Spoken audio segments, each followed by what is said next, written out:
Welcome to Movers, Shakers, Designers, Makers 2.0. I'm Steve Carpenter. I'm the Michael J. and Amy Rosinko Keiko's Dean in the College of Arts and Architecture at Penn State. Today, I'm talking with Aaron Brinen, a Penn State alumnus from the School of Theater and assistant professor of psychiatry and behavioral sciences at Vanderbilt University. His most recent book is Living Well with Psychosis: Practical Strategies for Improving Your Daily Life. This book was published in 2025, this year, by Guilford Publications. Aaron, welcome. It's great to meet you. I'm looking forward to our conversation. Thank you. Thank you for having me. I'm excited. Yeah. Excellent. Listen, I want to start out with the question that everybody is probably asking as they've tuned into this. Look, you started out as a theater major. Yeah. In the theater world, you started out with an acting career, or at least an interest in an acting trajectory after leaving Penn State. Somehow that path shifted, and now you're assistant professor. Talk to me about that path shift from theater to psychiatry. Sure. It's a great question, and it gets asked a lot of times. Recently I said to my son, I reminded him, not all those who wander are lost, right? Mm. The great line from Lord of the Rings. Um, When I left Penn State, I actually had a wonderful journey through acting. I left, I immediately went to the Texas Shakespeare Festival. I was in New York City. I did an off-Broadway show. I toured the country doing children's theater. I actually really engaged and I accomplished many of the things that I set out to do. I actually did stand-up comedy. I performed at the Comedy Store. It really was this like amazing journey. And I found myself in Los Angeles. I met my wife there.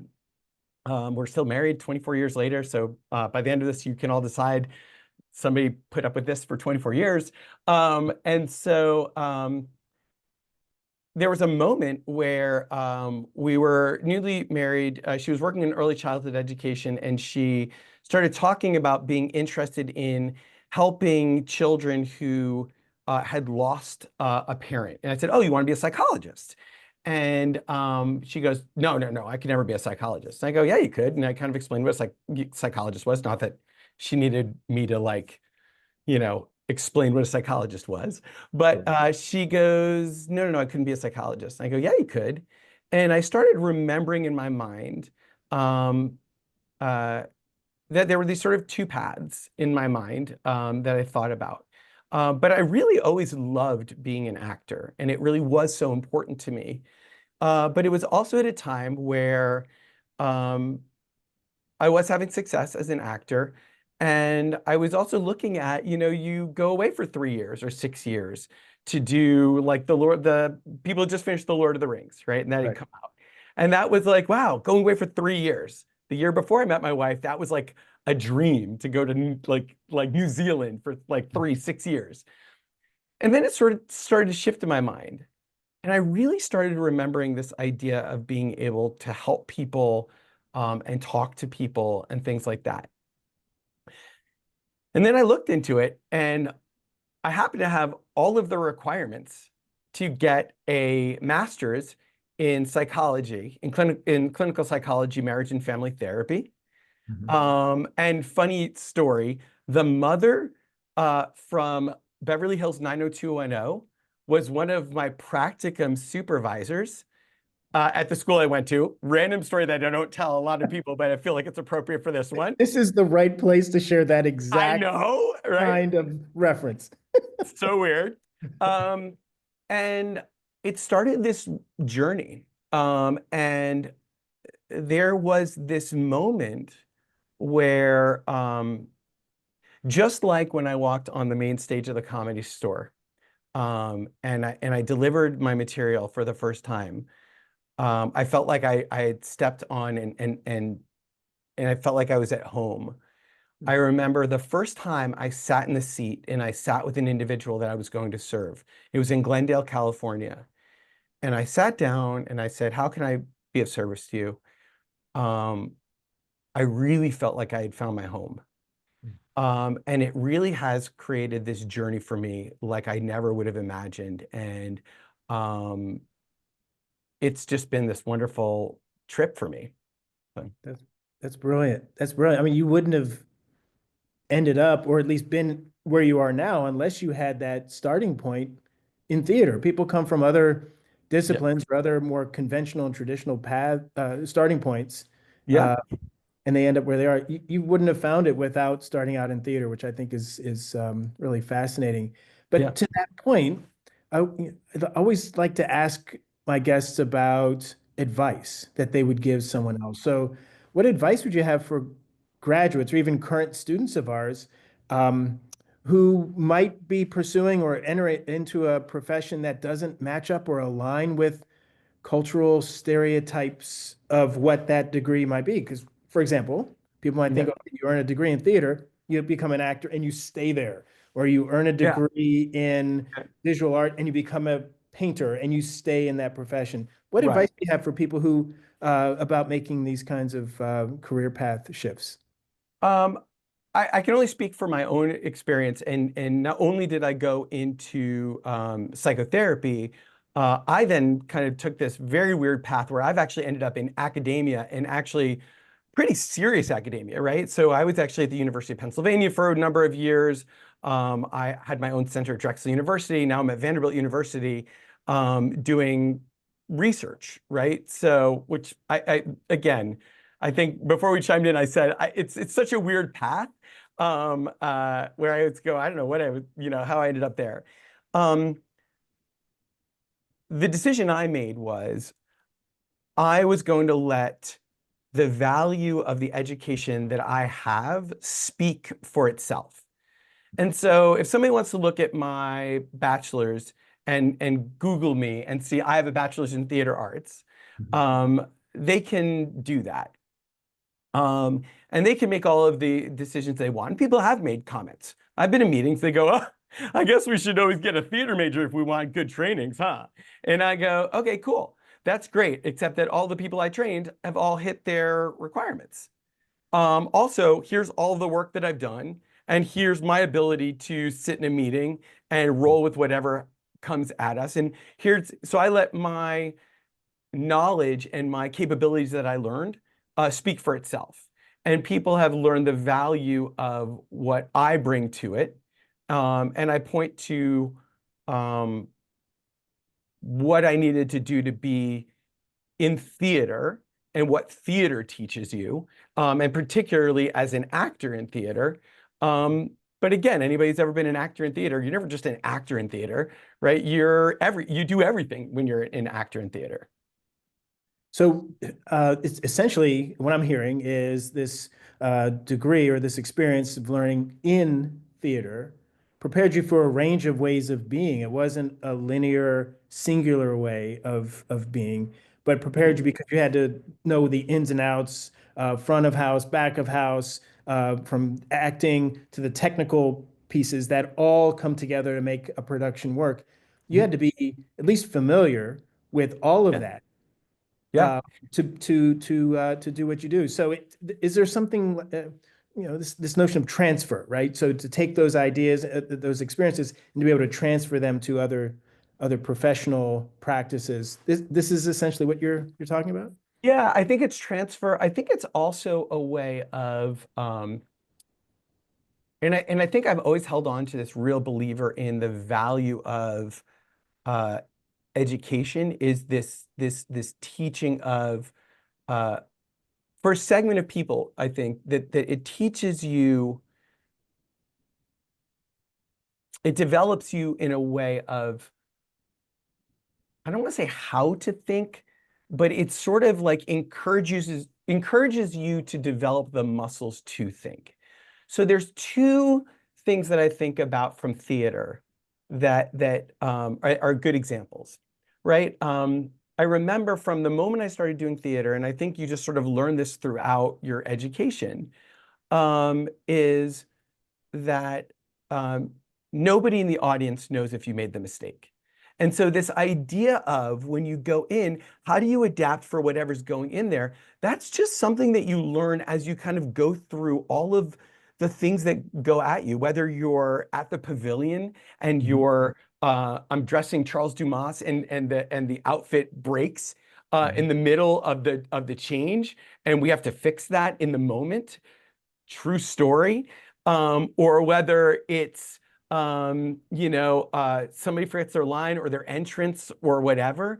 It's this idea of nobody in the audience knows, and so we don't have to stop and and and and telegraph it. We can adapt and we can continue to change. Um, and I think that's true in a lot of the arts of, there are no accidents. There are just sort of opportunities. Mhm. Um, the other part of it, it comes from sort of improvisation. And in improvisation, you never say no. You always say yes and, right? So Mhm. improvisation is this whole idea of constantly saying, if you walked in and said, "Oh, you're my long lost brother," I don't go, "No, I'm not." I go, "Yes, and it's been a long time," and you just Mhm. constantly roll with it. And so every situation that I can imagine walking into, um, I have the ability to adapt and engage and make something of and make bigger and better, um, with those skills, right? And many other skills that I've sort of taken from that education. But it built me a set of muscles to be in the world. Mhm. I like how you said this, built a set of muscles to be in the world, not teaching you how to think Mhm. necessarily, but developing these muscles that enabled you to think in a various in a range of ways. Yeah. It helps me, I was connected to this idea of being curious. I Hmm. was talking to a friend of mine a couple of years ago, and we were talking about commencement speeches of all things, right? At commencement ceremonies. And he said quite often you'll hear speakers say something about pursue what your interest is, right? Pursue what you're interested in. And he said, no, pursue what makes you curious or what keeps you curious. And this is what I'm trying to make this Oh, yeah. connection to what you're saying because you're Yeah. you're developing these muscles to stay curious and to be Yeah. attentive to shifts and changes and costume breaks or Yeah. missed cues. If you're curious enough to be aware, then you're curious enough to sort out in the moment, how am I going to respond to this?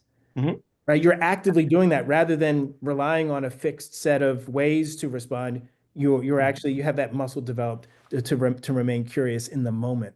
I think that's the connection I'm Yeah, making with what you're saying. absolutely. And transferring to where I live now, right? Like what I actually, not Nashville, but like where I live in my professional life now.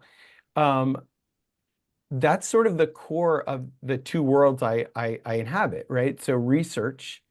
I remember turning to I say this to research assistants all the time. I said, I hated research right up until somebody let me know you actually get to ask the questions that you're curious about. That's it. Right. So like I love the questions I have. I don't want to answer, I don't want to go study your questions. I want to answer questions. I want my questions answered. Um, but more importantly, in the therapy that I do, and ultimately the therapy that I developed or I co-developed, um, it really is about this insatiable curiosity, um, about how is the person seeing the world, and how are they inhabiting this world? And is there a more helpful or a more accurate way of seeing it so that they can get back to the life that they want? Mhm. And it's true across all of the experiences that people can have. And it's so interesting that you talk about that, whether it's theater, art, architecture, any of those things, that skill, it or that curiosity translated over. And it wasn't until maybe the last couple of months I really started recognizing how much my approach as an actor, um, influences my approach as a psychologist serving people. The uh, the practice of asking questions in a pedagogical or instructional approach, we think Yeah. of the Socratic method, and I'm sure you use that. At least this is what I'm hearing. Yeah. And to me, that relates to improv as well, and Mhm. the idea of engaging in research where I love what you said. I'm the one who gets to ask the questions, right? I get Yeah. to ask the questions. Um, at what point does the asking of the questions as a researcher become theatrical? If that makes sense. In other words, Yeah. not stage, at what point of asking questions as a researcher becomes a way to perform or to inhabit another perspective that you might not necessarily have, but you're kind of playing out another, as if, here's where my crazy head is going, right? You have a Okay. stage full of actors, characters engaged in the narrative, and your character might be asking the questions or being curious or having lines from this particular motivation, but one of the other characters or other characters have their own motivations within that narrative. At what point in engaging in your research do you ask questions that you might not necessarily ask, but you have to kind of play the devil's advocate or another actor's role to Right. get out and tease more broadly Mhm. the work that you're trying to do? Is it always about your questions, or do you ask other people's questions in the process of asking your own questions? Long way to get to that prompt. No, no, no. It's a really good. I appreciate you. I playing it out like that actually really helps me wrap my head around it. Um, uh, I think the selfish version of my statement helps young people who are doing like um, research that doesn't speak to them, right? You know, if you're researching slugs and why they you know, why they slink away and they're like, well, I don't want to do research. I'm like, okay, cool. You can actually ask questions you want. You could ask questions about schizophrenia and psychosis and voice hearing if that's what interests you, right? Mhm. And they're like, oh. And so I found when I started, doing research in post-traumatic stress disorder and psychosis and people's recovery and stuff like that, I went, oh, this is really interesting. But I think research at its best is an ensemble activity. Mm. And you're right. I think I just got back from a conference in Europe where my colleagues, the Europeans really do like repertory theater research so beautifully, right? They just their research includes people with lived experience, and it's everybody is in the show, right? And so it is everybody from everybody's perspective. So you might have sort of the main question, right? Um, uh, that we're going to ask. But we're also going to have the person who has a lived experience of maybe psychosis asking the question from their standpoint. And then another person might have their own unique question about what is it like for the provider to give this therapy? And everybody has a million different questions. Somebody who really likes how brains fire off, they have their own question. And so um, in really great research, I think you're right. It is this ensemble that everybody comes together and asks and is able to create um, a beautiful production of research that tells an amazing story of um, how individuals journey from unwellness to recovery. And so, and then you can see it on all these different levels from qualitative research and interviews and lived experience research and just big quantitative, like what we always think of as like this is research on all different levels, which is very beautiful to see that come out.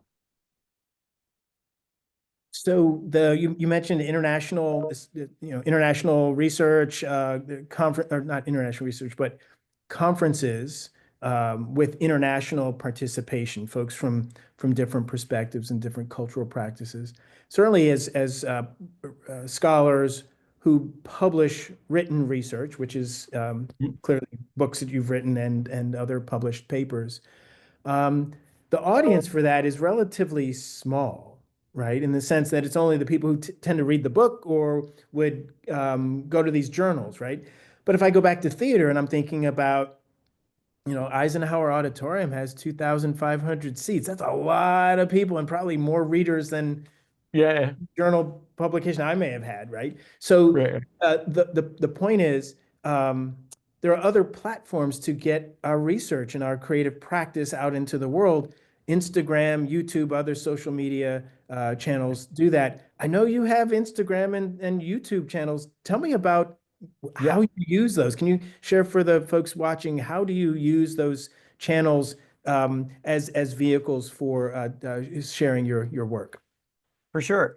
It actually started very much the same way as this started for you guys, is during COVID, I actually had started using Zoom before Zoom was Zoom for everybody. Wait, say that Drexel sentence again. I I was started doing using Zoom Zoom before before Zoom Zoom was was Zoom. Zoom. Yeah. So Drexel University heard about this new platform and they were very interested in it. So we all got like trotted in and we like learned how to use Zoom a year before the pandemic. So like, yeah, I think it was like March of 2019. I was sat in a Zoom lesson. Yes. Yeah, and so I was using Zoom for all of my workshops and consultations. And so when the pandemic hit, the first thing I did was I called all of my friends who immediately everybody got flung onto Zoom. And so I called all my friends who were psychologists and I said, listen, you just got this weird platform. I'm going to send you an invite. I'm going to show you how to use it. And so I showed a lot of my friends who are psychologists how to very quickly use these platforms. Mhm. And then there were all of these first episode psychosis teams that I was supervising. And what these teams do is they go out and they give psychotherapy and peer support, which is essentially people with a lived experience who support young people with psychosis within the first 2 years of their first episode. And there are nurses and case managers and people who do supported employment specialists. So it's like essentially it's like an entourage that helps these young people get back to their life and creates a better trajectory toward recovery. Mhm. And so, but they don't do this from an office. They are road warriors. They go out to the young people's houses or their schools or their coffee shops and they do it in the community to get these young people back to their lives.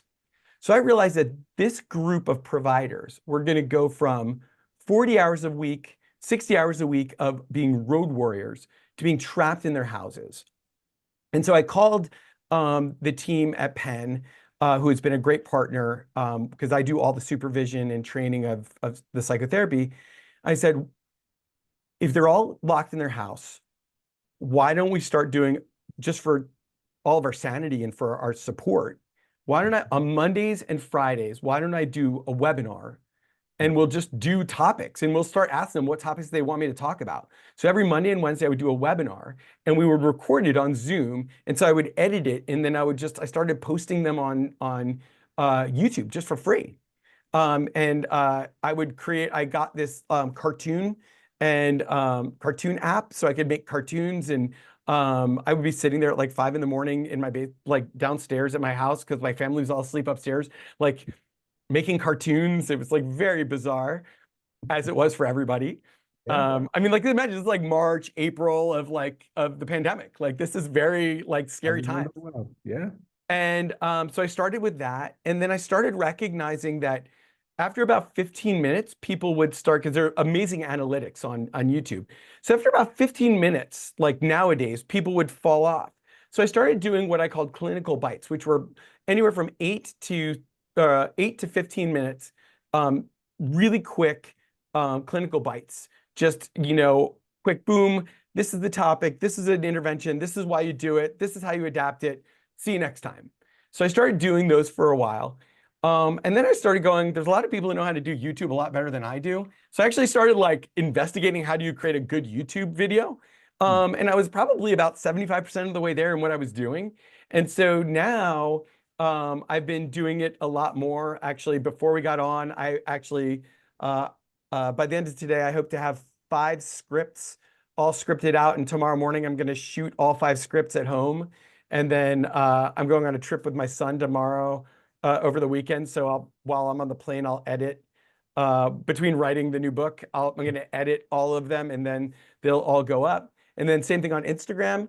But like you said, this is an opportunity to reach out to people, connect with people in a language that people can understand, in a language that people want to hear, and get right through to people. And same thing with living well with psychosis. It's the books.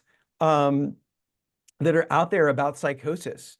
I think in one of my videos, I said most of them sound like the Encyclopedia Britannica. It's all about just being broken. Oh, And wow. the goal of living well with psychosis was just to feel like a friend sat down next to you and said, "Hey, man, this is some this is stressful, Mhm. and we're gonna get through this together. You're in charge.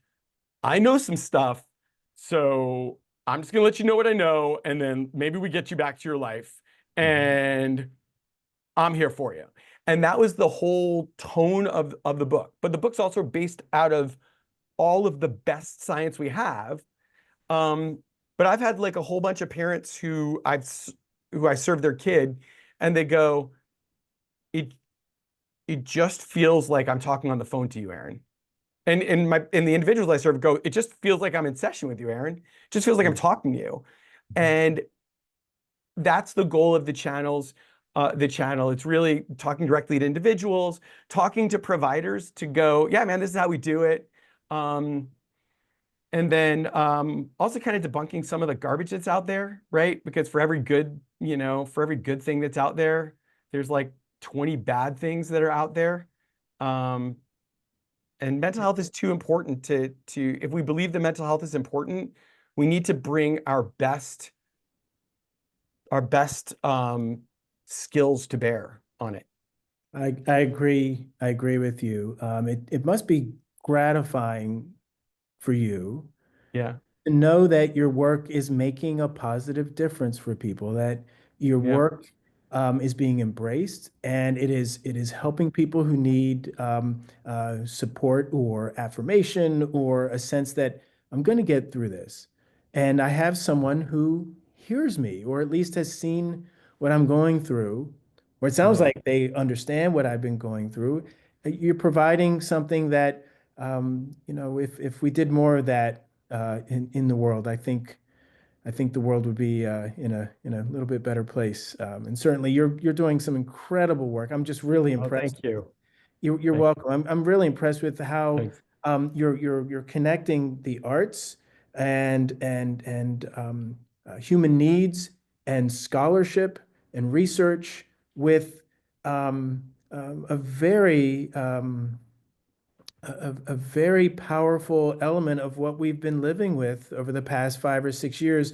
I think because of the pandemic, which not that mental health has not been an issue up until Right. that point, but I think there's Yeah. something about the lockdown and the pandemic that has really elevated our collective attention to the importance of attending to mental health and Oh, reducing yeah.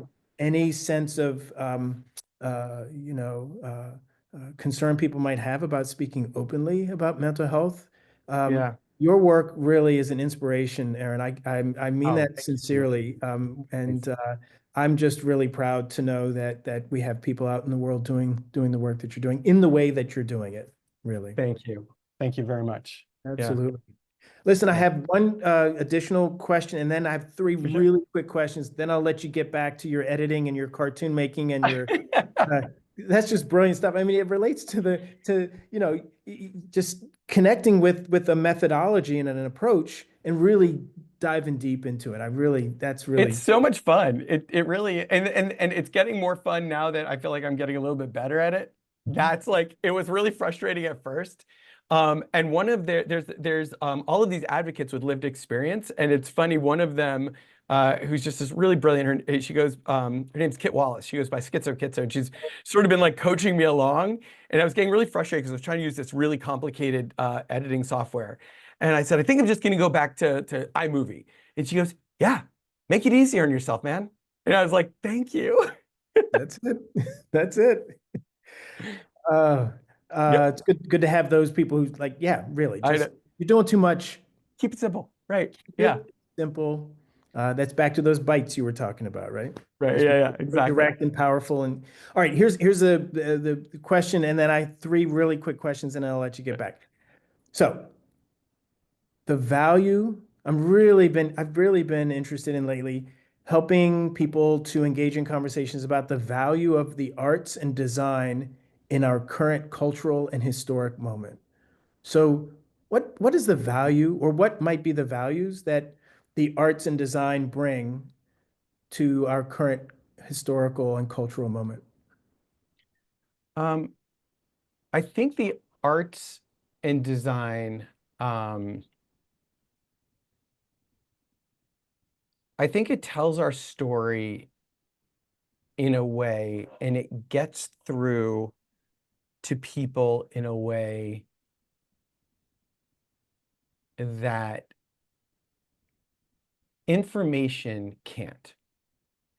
And we are at a time when information is not penetrating people. And we are in a scary time.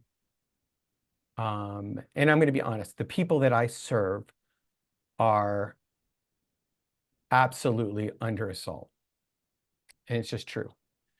Um, and I can tell you that they're scared. But one of the things that the arts have always had the ability to do is humans are not changed through facts. Humans are changed through images. We feel images and we change our minds through feelings. And that can be done through violence and manipulation, but it can also be done through art and beauty and design. I came back to Penn State for the first time in many, many years. And I was moved and I saw the beauty and the vision of Penn State, and that there is a purpose. And I felt so grounded and connected again. And it's the way that art, the arts, and design can speak to us. And it will always help us see a better way through. And I think whether we're talking about convincing people or helping people see a better way of helping other people, whether it's about helping an individual see a better way of helping themselves and moving toward recovery, the arts, images, design will always be a way in sort of helping us in that way. I guess that's the best I've got. I'm not sure I have a response to that other than that was beautiful. And um, to know that your return here to campus was touching and moving and helped you see that the work we're doing here matters. And look, I say to people, there are ways to learn about the world and understand the world through numbers. Those are important. There are ways to learn and understand the world through words. That's important too. But there's also the symbolic, and as you said, there's a sense of feeling and emotion and visceral embodiment. Mhm. That's a way to know the world as well and to know ourselves and to interact with other people. And if you leave out one of those ways, we have an incomplete sense of what it means to be human. Yeah. Yeah, no, I really appreciate your response. Uh, Listen, I'm going to wrap up here. We have more conversations to come because any of those questions that we've talked about already, we could spend a couple of hours, at least I could spend a couple of hours listening Me to. too. So, and we'd have a I'm fine. also a notorious go over her. I mean, like they're like half hour. I'm like, oh, I'm the worst. I will challenge you on that, sir. Let's have a go over opportunity because yeah, you give me a time limit. That's just a suggestion. Okay, here we go. Three, three quick questions. Let's see how quick they are. Your favorite or most memorable professor at Penn State? You already mentioned Charles Duma. I don't know if he would be your answer here, but do you have a favorite or So memorable? I love Charles, and I really do, and I miss Charles. It's split between two. So I think a person who really stood out to me, because I was thinking about this morning when he came through, and I want to talk about Barry Kerr. And so Barry Kerr was, when I was there, so I graduated in '97, And so Barry Kerr took over as the interim department head before Dan Carter was the department head in theater arts. And Barry Kerr, um, I never realized how much I learned from Barry Kerr, right? He led the University Park Ensemble, which was a small improvisational ensemble about mental health problems on campus. Um, he was an amazing teacher. He taught speech and also like accents. So, but he just had a wonderful way of sort of growing what you were doing that was well and sort of really guiding you in that way. And he had just this kindness about you. And I think when I look back on that moment when he took over as interim department head, and that's when I took the elective of accents, right? He was an expert in accents. I always ask people, how are you doing? Which probably should have been a giveaway where I would end up eventually. But I never realized what an imprint Barry had on me about, and now knowing what a department head actually does, right? Like, because like one of my good friends is like is the chair of the department of psychiatry here at Vanderbilt, right? So like, I don't think you recognize how stressful it is, and being an interim department head is like worse. Yeah. How much stress he was under and how much he handled that with grace and kindness and listening and patience, even though his stress level must have been like a 12 out of 10. And just to see somebody who could sort of um, ride his way through a storm while they were finding the actual chair, who would become the chair for many, many years. I just realized that, and also his lessons have served me. You know, that I once had laryngitis for a week while I was giving a 5-day workshop, and if it wasn't for him, I was the only person who knew the workshop, so I still could deliver the workshop with full laryngitis, which was like amazing, which is sort of cool. But I also want to mention Peg French, who was my advisor and just was just so supportive and helped me feel seen in such an amazing way. So anybody knows Peg French. Wonderful. But Barry just had such an interesting imprint on me. So yeah. It sounds like it. Memorable, influential teachers never leave us, do they? No, yeah. Yeah. And so many, I mean, so many people there. I mean, I just think of like my experience while I was there. Yeah. How about a memorable or favorite production when you were here as a student? So I have a memorable production. I was in a production of Measure for Measure, the Shakespearean play, Measure for Measure. And the reason it was a memorable production was I was tutoring the football team at the time, and they heard that I was in this. And so I was not the lead. I didn't have a speaking role. I was like the chorus, like hanging in the back hissing or something. Like, I mean, it was really great. You know, it was really cool to be like to see like the MFAs performing. Like, it was phenomenal. I mean, I think it was, you know, I mean, these are people who went on to be like, you know, like I was there when like Keegan-Michael Key and Ty Burrell and like these amazing, like all these people, you know, Stephen Wilson, who's back there now, like amazing. But I said, listen, you guys don't have to come. I'm like in the course, they're like, no, we're gonna come. And so I remember coming out on stage and we're all like, ugh. And I look out and I was tutoring like the defensive line for Penn State football. Wait a minute, time out. Time out. What subject were you tutoring them in? Theater? So no, I was tutoring them in computer science. I started by tutoring them in computer science.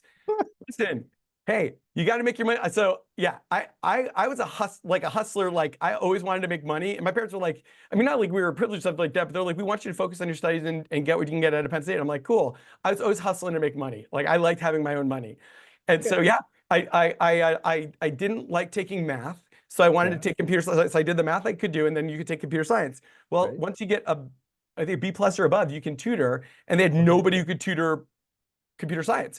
So I tutored them in computer science, which is a whole other story. And We'll so have to do that interview separately than this one. it's great. Oh, it's a good one. It's how I actually met Joe Paterno, which is a whole other story. Okay. I know I mean, there's a reason my interviews always go over.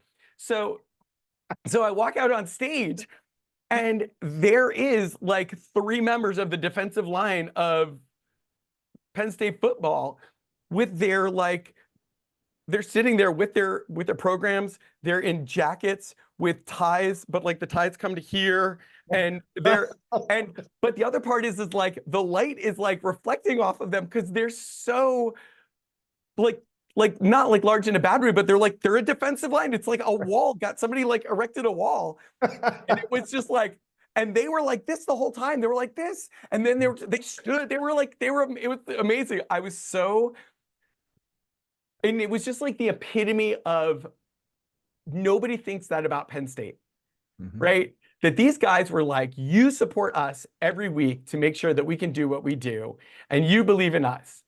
And they were like, there's no way we're missing measure for measure. And then they were like, and you remember this time when you did this in the play? Like I don't think I don't know who they watched, but it was like Aaron Brinen and a bunch of other schmoes. Right. And a supporting cast. Right. It was like three of my Jewish mothers all showed up to watch Measure for Measure. That might be the most brilliant example of we are I've heard in a long time. That's Is it fantastic. great? I It's know. great. It's It's so great. awesome. Yeah, yeah. All right, last quick question, and clearly these quick questions are lasting like 5 minutes each, but it's all good. It's all good. My favorite movie. Your favorite or most memorable professional acting or theater position? What was my favorite? Oh, you know what? I would definitely say I'm going to go with the Texas Shakespeare Festival. Okay. It was my first job uh, out of Penn State. I mean, so I literally graduated, got on a plane, and went to Kilgore, Texas, which is in West Texas. So, and um, uh, Kelly O'Coin, who's plays Dollar Bill on Billions. He was in the cast. There's like a whole bunch of people in the cast. It was like, I mean, he was just like new and minted and stuff like that. And they do true rotating rep. So every production you did was a new production. So I was in My Fair Lady. Actually, Katie Trimble came down. She had been at Penn State. We graduated together, or she was graduating the next year, and so we were down there together. But we did My Fair Lady. We did Henry V. We did either Much Ado About Nothing or As You Like It. I think it was Much Ado About Nothing. You know, those two always feel like the same. And then there was like one other show there was one show you weren't in, right? So you had like one show off. Mhm.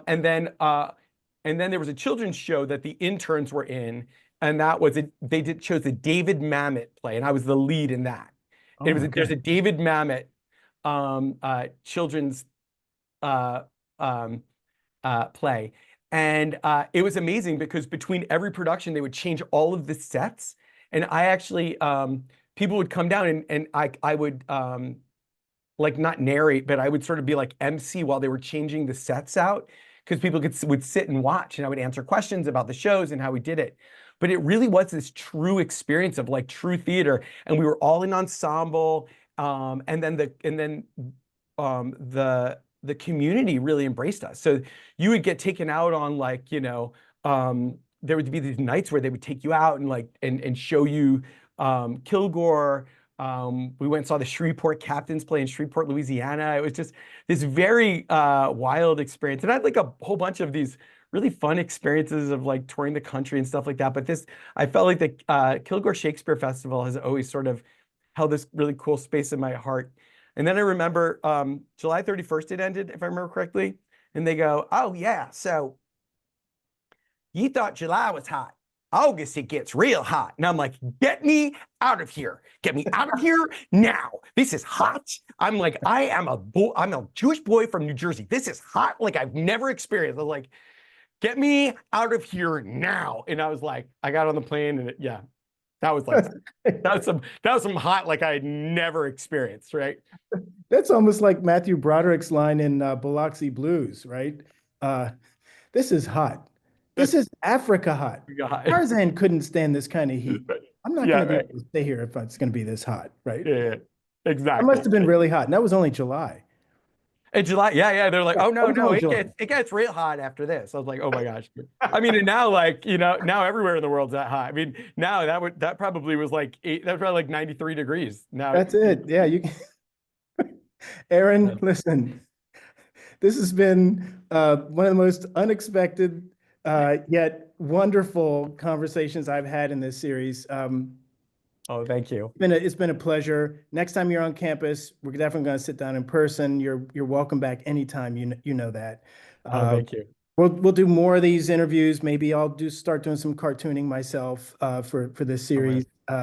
Dr. Aaron Brinen, thank you so much. You are certainly an amazing scholar and individual thank who's you. doing good things in the world. Thank you. Thank you so much. Thank you.